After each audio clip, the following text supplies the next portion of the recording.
With the cost of college now over $100,000 for 4 years at an in-state college and over $220,000 at a private college, are you wondering how you can help your children or grandchildren with their future college expenses?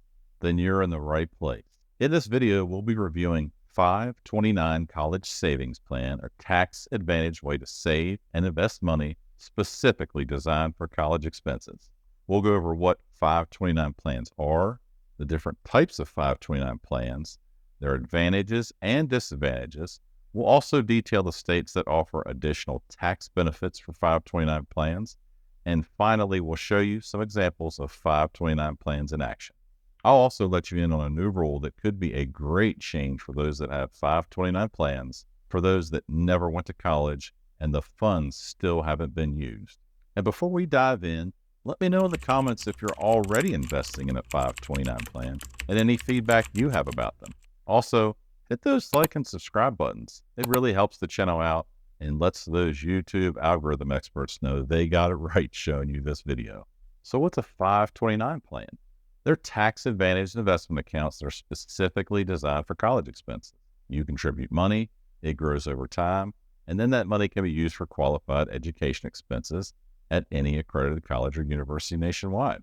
There are two main types of 529 plans: prepaid tuition plans and standard 529 college investment savings plans.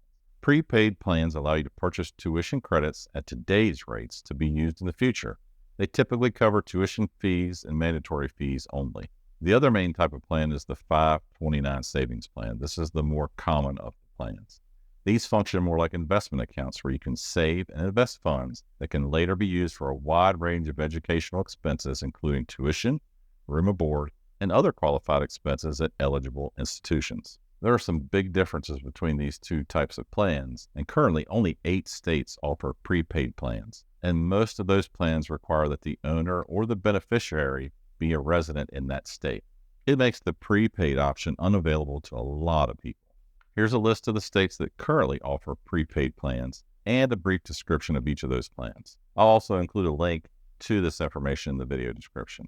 There's also a national prepaid college plan, but that can only be used at 300 private colleges. Unfortunately, it can't be used at your favorite state public colleges like Ohio State or the University of Texas, to name a few big schools, or my favorite, West Virginia University. I'll also include a link to the National Prepaid Program in the description if you want to look at the details on that as well. In regards to the differences between prepaid plans and savings plans, here's a nice chart that shows some of that detail. With a prepaid plan, the expectation is you'll either provide the funds needed up front to pay for the plan at that time or agree to a payment schedule until you pay the full amount. With a normal 529 plan, you can invest whatever amount whenever you want. It's up to you.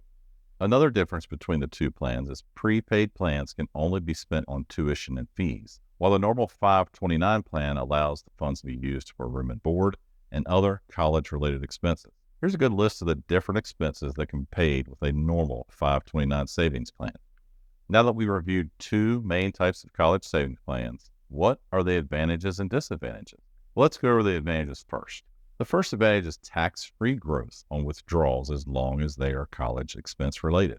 The next advantage is a state tax deduction. 38 of the 50 states plus Washington, D.C.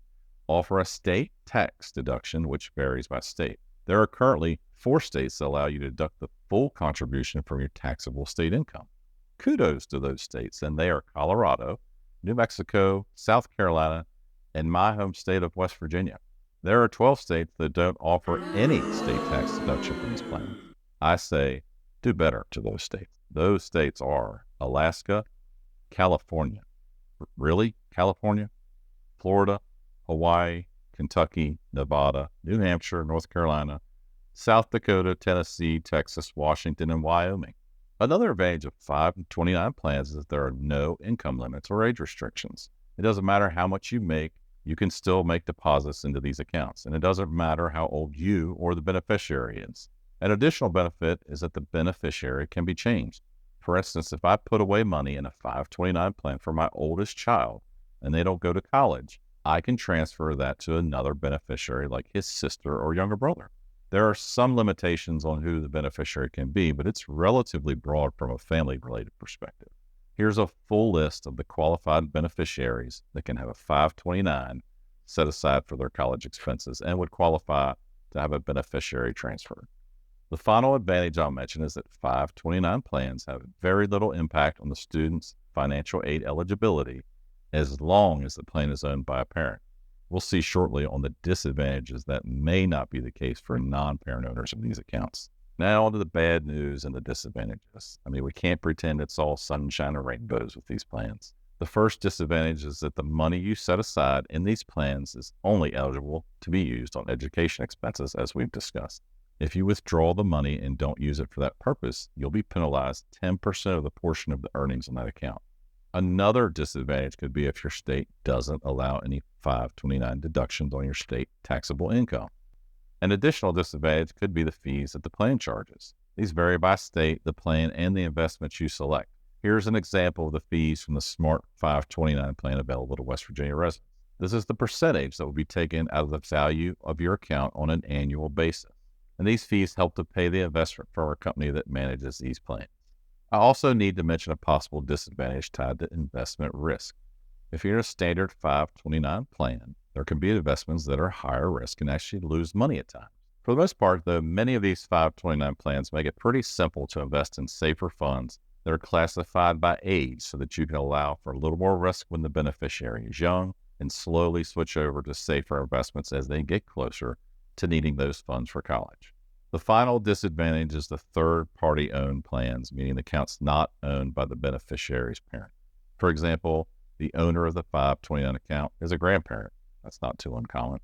Any withdrawals from a third-party owned plan are reportable on financial applications like a FAFSA and get counted as untaxed income to the student, which could have a significant impact on the financial aid they can receive in that following year. So a good tip to try and work around that issue is to use any non-parental 529 plan proceeds first before using funds from the parental 529 plan.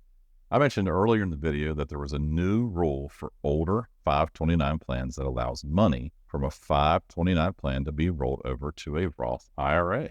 This makes it possible for beneficiaries that had money set aside to go to college but never went to have it put into a retirement account and gain the benefit from that.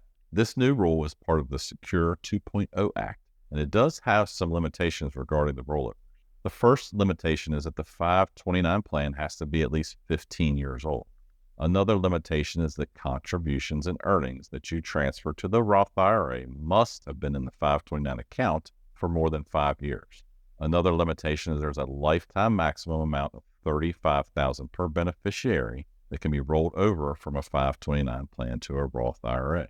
And the last limitation is that you can only roll over the maximum IRA amount per year based on the beneficiary's age. For instance, if the beneficiary is under 50, you can only roll over $7,000 in 2024. You'd have to roll over additional amounts in subsequent years up to the limit for each year. Finally, I want to go over a couple real-world examples so you can see how each of these plans work. In the first example, I'll show you what the Florida Prepaid plan looks like and the options they have available. In this example, I'm using a child that's 1 year old.